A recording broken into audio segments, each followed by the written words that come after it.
So it was September the 1st, 1997, Yes. that we actually opened the park and had an official celebration here. And there were city councilors came down, there was tons of media, press, the Gazette. And to this day, it's remained a park, even though it's owned privately by somebody. He never contested us. And the local neighbors have looked after the land all this time. They've actually improved it, as you can see, planted flowers, trees, landscaped it, and all these years have kept it clean and kept it green. So it's our little green oasis in this massive concrete jungle. Used to be a dangerous alleyway that taxis especially used to take a shortcut between Park Avenue and Hutchison. We were concerned as neighbors that it was dangerous. We approached the city. They ignored us. We wrote letters, we sent petitions, we phoned them. They ignored everything.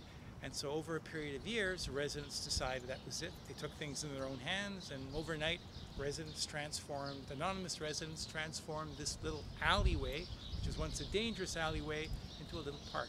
I feel if we don't preserve it, we lose the sky. In warm weather, people pause, have their lunch, have their coffee, sit down, chat with friends. We notice more birds here because of the greenery. You can't see the flowers now, but there's a lot of flowers that come out in the spring later, and the trees are in full bloom. I can show you photos of that actually in full bloom when it's actually quite beautiful. And it's a place for people to sit down and just relax.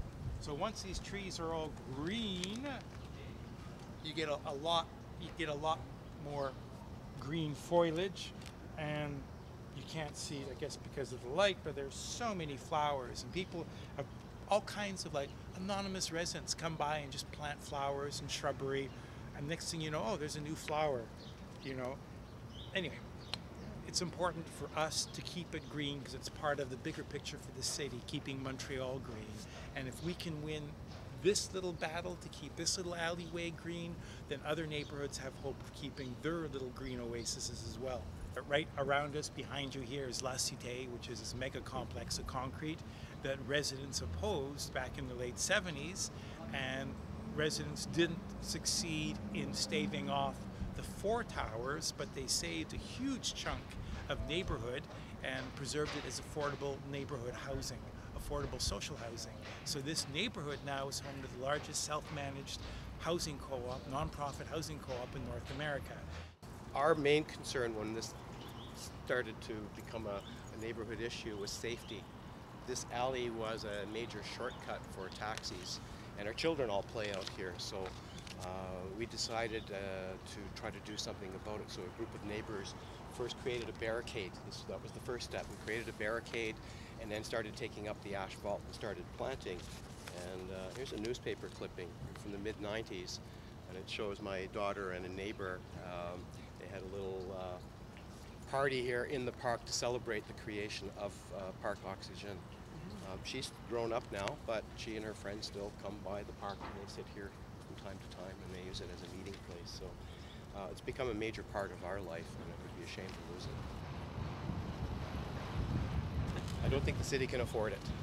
That's what they're saying. Yeah, if they're saying they can't afford, they can afford, this and that, and they can talk about keeping the city green. But, in the end, where's all the money going? It's taxpayers' money, and we'd like to see the money used to maintain existing green spaces like this one, because there is money in the budget. They can spend money for any number of mega projects. They can talk about the Turcotte interchange, and putting in a mega project there. They can talk about all the highways running through the east end of Montreal. They have money for those projects. Why not for greening the city? Piper Huggins has been very, very supportive, and we're really thankful for that. So she's behind us 100%, and Project Montreal in general in our borough is behind us as well. We've received a lot of support from them, and we're just doing whatever we can now to raise public awareness among within the whole community and the city at large, that this is a fight that's worth fighting, and this is a little victory that we have to win.